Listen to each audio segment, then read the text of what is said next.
Hi everyone, I'm Dr. Freddy Gomez, and thank you for joining us on The Doctor is In. I hope everyone is healthy and staying safe. Last August 3rd, President Rodrigo Duterte put Metro Manila and four other areas under Modified Enhanced Community Quarantine or MECQ. And this is because of the steady increase in coronavirus cases and congestion in many hospitals. And just recently, experts found a new strain of COVID 19, which was found to be even more infectious here in the metro. But we still need further studies to determine if this mutated strain is more deadly or more likely to push the symptoms of a person into the severe and critical stages. Have these stricter quarantine measures helped in flattening the curve? In today's episode, we discuss the effects of these quarantine measures in the fight against COVID 19. With us today is Dr. Tony Leachon, health reform advocate and former COVID 19 task force advisor. Thank you once again for joining us, Dr. Leachon.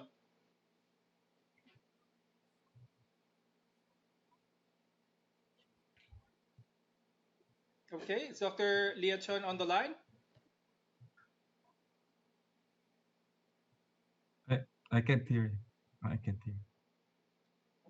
Okay, I think we're having a little trouble getting Dr. Leachon back on the line, but we're very glad to have Dr. Tony here with us kasi siya ang mag-explain sa atin kung may epekto nga ba talaga itong MECQ or lahat ng mga ginagawa po natin because as we all know, we've been at this trying to beat this COVID 19 virus for many months now. Okay, we have Dr. Tony back on the line. Dr. Leachon, thank you for joining us here on the Doctor's In. Good afternoon. Well, may effect naman sa atin ang MECQ. Kaya lang hindi kasing ganda kung ang request ng doctor way back August 1 ay ginawa natin sanang August 1 na mas stricter yung ating quarantine classification. Basically, ang understanding natin kasi ay ang MECQ kasi will only reduce yung mobility natin from the GCQ 50%. Ang GCQ kasi ngayon 75%. And therefore, yung mobility will cause viral transmission pa rin. Now, according to the Metro Manila, nakita ko yung data nila, bumababa pero by 500 to 1,000 cases. At the rate we're going, 3,500 to 4,000, based on the run rate natin, kung mag-MECQ tayo, aabot tayo ng 210. And also based din sa UP, kasi 12 times 4, 48. We're at 160 right now. Abot tayo ng 210,000. At kung GCQ naman, I think ang projection will about be 250,000 cases until the end of the month, August 31. So may effect, but I think since we cannot do the ECQ because of the shortage of funds, I think what we need to do is to really change our social behavior. And ang advocacy nga natin is a voluntary ECQ for those people who can afford it or those people who can stay at home and then wear face mask and your face shield and do social distancing. Ito namang effect na ito, the social distancing of 1 meter, the face mask and the face shield will cause around 99% risk reduction estimate natin. So I think if we will do our very best as responsible Filipino citizens plus the LGU also addressing the social distancing measures, I think we'll be okay with the MECQ. Yan ang sa tingin ko, extending up to 2 weeks. Ang reference model ko ang ginagamit yung Cebu. I think in the Cebu, if you will remember, from June 15 to July 15, they did an ECQ. Ang reproductive number nila ngayon is around 0.54 and ang number less than 1. And ang kanilang right now, ang cases nila, na-flatten na rin nila yung curve nila. So they did 1 month of ECQ and 15 days of MECQ. And then if we will do this model sana in the National Capital Region, mas okay sana kasi we have a reference model in Cebu. Okay, yes, so like what you said, effective ang MECQ, pero marami talagang factors ang involved dito for its success, and one of it is just like what you mentioned, yung ugali nga naman talaga ng tao ang kailangan magbago para ma-understand nila ang importance nito. Now, Dr. Liachon, there are many studies, or there were some studies that suggest that asymptomatic patients carry similar amounts of the coronavirus in their bodies as those who are symptomatic, meaning they can be just as able to spread the virus and infect people they come in contact with. Napakahirap malaman ang isang COVID-19 na positive na asymptomatic dahil wala siyang nararamdaman or napapansin na simptomas. Is mass testing the only solution to detect these asymptomatics early? Well, ang problema kasi, before the WHO said na ang asymptomatic will not cause transmission. And suddenly there have been changes right now, particularly the one studied by Eric Topol that 45 to 50% of cases we will actually have transmission. And of course, we know already that it's airborne. So all the more na na-compound yung issue, may asymptomatic ka na, which can actually be a problem. May pre-symptomatic, ang ibig sabihin wala kang symptoms, and then 3 to 5 days lalabas ka. And then meron ka pang airborne ngayon. Now, ang factors na ito ay napakahirap. Sa ngayon, as you can see, ang local transmission natin based on the Department of Health would be workplaces at saka households. So ang only way natin to reopen the economy um, together with our measures is actually yung tinatawag na hammer and dance concept na naka-MECQ ka and then you do your testing right away, you do your contact tracing, and then you do your treat strategies. And of course, isolate those people who are sick and those who are exposed. Actually, hindi siya choice between the health and the economy. It could be done simultaneously as long as the people will behave in a parang voluntary ECQ, and then the government naman and the LGU will implement the T3 strategy na sinasabi nating testing, tracing at saka treat strategy. So ako actually it's not a choice because in medicine naman we have patients na of the lower economic strata. Hindi naman natin sila minemeno sa gamutan eh. Pareho pa rin yung maximum treatment natin. Ang naiiba lang is sometimes the patients are in the ICU and then the regular room. But ang effort natin as doctors hindi nagbabago. But it could have been better if the patients will be put, let's say, in the ICU room for better monitoring. Ngayon, kung talagang the economy is suffering, just like the patient's family, then we can actually transfer to the regular room with the caveat that the doctors or the government and of course the patients will actually follow yung measures natin in order not to transmit the virus.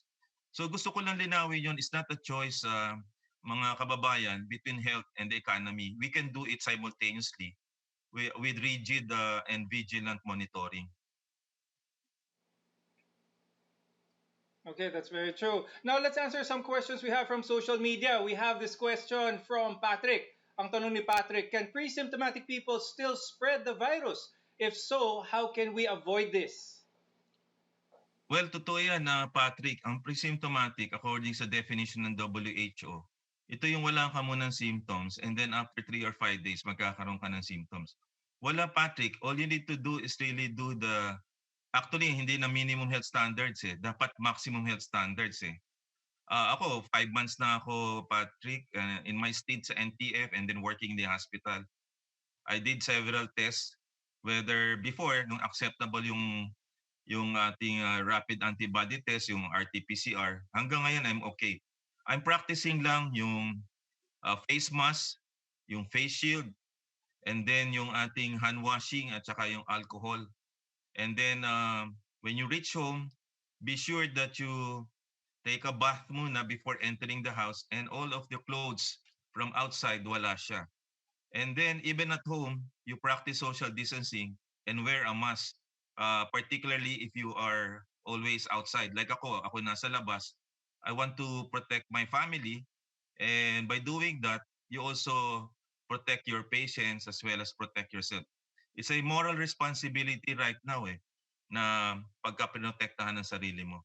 So Patrick, there's no silver bullet.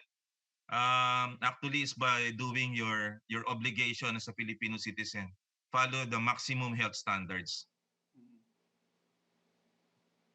Okay, very good advice from Dr. Leachon. Let's take a quick break. But when we return, we will discuss what can happen after this latest MECQ. The doctor is in. We'll be right back.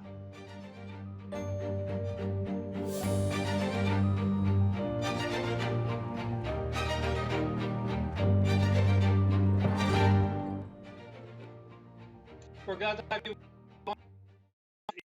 Dr. Freddy Gomez. This pandemic day-to-day life. Iba't ibang quarantine na ang pinagdaanan natin para lang i-attempt na makontain ang virus na ito. We're still here with health reform advocate Dr. Tony Leachon. Doctor, I'll go straight to the point. Do you think this 2-week MECQ was enough to flatten the curve? What can our viewers expect next? Well, Dr. Freddy? Yes. I think the 2 weeks masyado ba iksi based on the reference model nating Cebu. They did actually ECQ 1 month and 2 weeks MECQ to flatten the curve. Tayo right now on MECQ, pero we have around 160 cases and almost 4,000 a day na cases. I think I know malulungkot ang ating mga kababayan. It may actually be premature na 2 weeks itigil natin MECQ.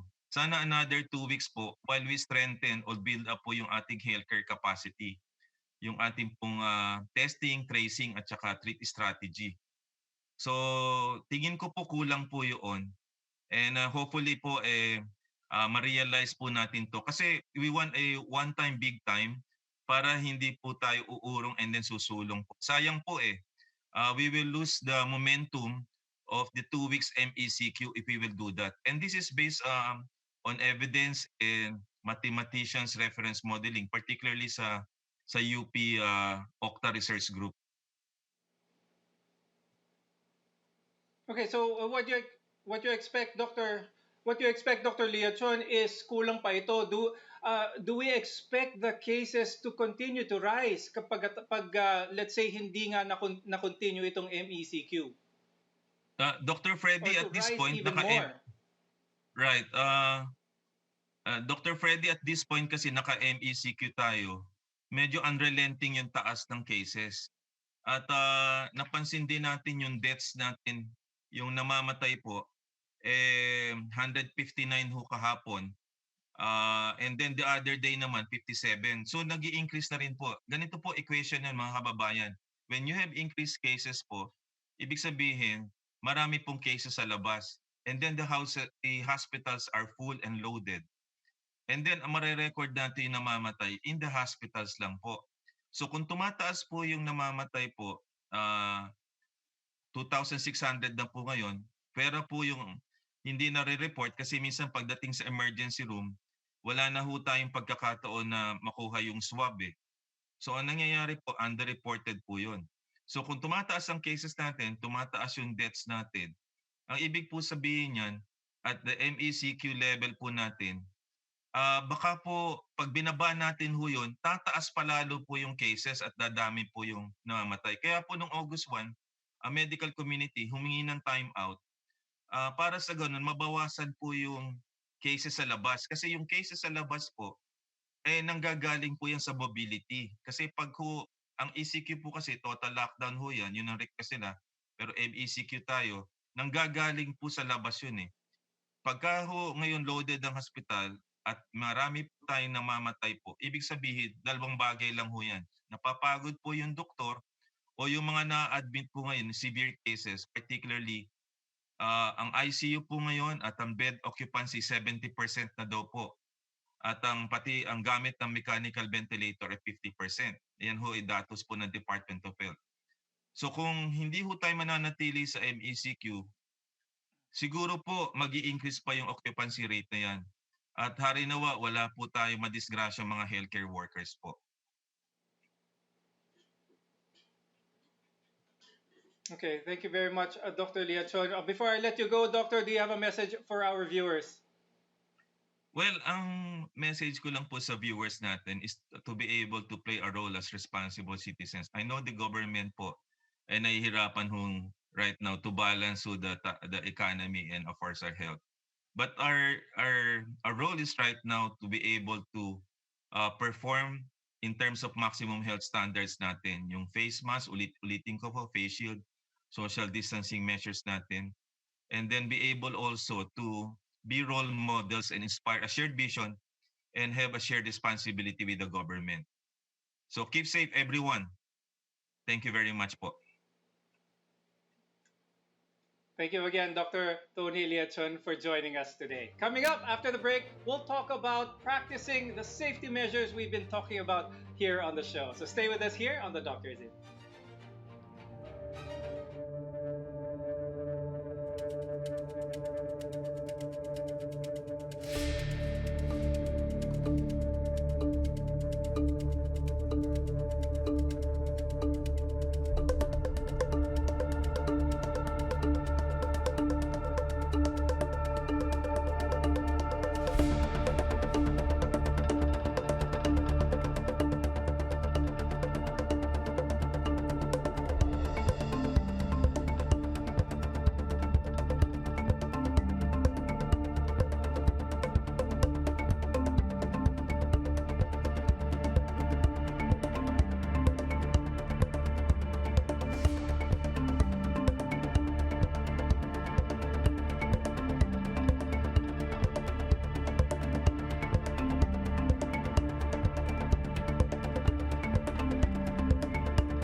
We are several months into the pandemic, but some may still not be practicing the basic safety measures correctly. And this includes wearing of masks and hand washing. Napaka common na ngayon ang pagsuot ng mask. Actually, it's pretty mandatory na para sa lahat ng tao. Ngunit, marami pa rin tayong nakikitang nagsusuot ng masks in an improper way. And it's not because na sadya nilang ginagawa ito, pero marami talagang limitations ang pagsuot ng masks. Marami kasi minsan nahihirapang huminga kapag nakamask. So, kailangan nilang ibaba ng konti or may kausap sila at hindi sila naintindihan. Kaya kailangan nilang ibaba daw ng konti yung kanilang mask. So we're joined today by Dr. Eileen Riel Espina, who is a family medicine specialist and national director of the Philippine Academy of Family Physicians Incorporated. Welcome to the show, doctor. Now, let's go back to basics. A lot of people wear their masks with their nose out, or even worse, down to their chins. What is the right way of wearing these masks to protect yourself and those around you? And is it acceptable, doctor, na pwedeng ibababa kahit konti, kahit sandali lang kasi hindi sila naiintindihan or nahihirapan silang huminga? Hi, Dr. Ferdy. Thank you for inviting me again to your show. And this is really a problem kasi meron ngang ginawang study that 70 to 80% of Filipinos are compliant with wearing a mask. But as you have said, nakasuot nga ng mask pero hindi naman, medyo may problema o hindi tama yung pagkakasuot ng mask. Ideally, ang mask po should be well fitted. So kailangan natin, susukatin natin na yung mask natin ay hindi ho masakit sa tenga, kasi if you're gonna wear it for a long period of time at masikip ho yung mask natin, talaga naman pong tatanggalin natin yon. So it should be well fitted. Tapos dapat natatabunan po ang ating ilong at ang ating bibig. Wala hong silbi ang pagsusuot ng mask kung ito po ay ginagawa lang nating scarf. Hindi po siya dapat nilalagay sa ilalim ng baba. Dapat po, uulitin ko, natatabunan po ang ilong at ang ating bibig.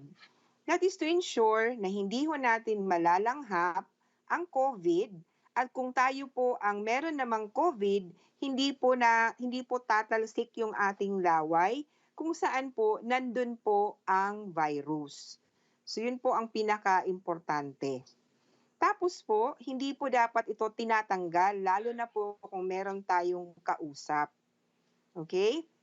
Alam ko po, mahirap siya, lalo na po sa hindi sanay. Pero pagpasensyahan na lang po natin at isipin na lang natin na ginagawa natin ito hindi lamang para sa ating sarili, kundi para sa ating mga mahal sa buhay. Okay? Maaari po kasing tayo, maganda ang ating pangangatawan, tayo ay malusog, hindi po tayo magkakasakit ng malubha, pero kung meron po tayong kasama sa bahay na tinatawag nating vulnerable, maaari po nating silang mahawaan at magkakasakit po sila ng malubha at delikado po silang ma-disgrasya na matuluyan pong malagutan ng buhay. So yun po ang aking may sasabi tungkol dyan. Yeah, another important safety measure is hand washing, the doctor, no? So we all know that clean hands protect against infection. Pero sa dami ng bagay na hinahawakan natin araw-araw, hindi natin alam kung gaano ito kadumi. So, ang tanong is, ilang beses ba dapat or gaano kadalas ba talaga dapat naguhugas ng kamay? Okay. Ang dapat po nating isipin una is ang tamang paghuhugas ng kamay.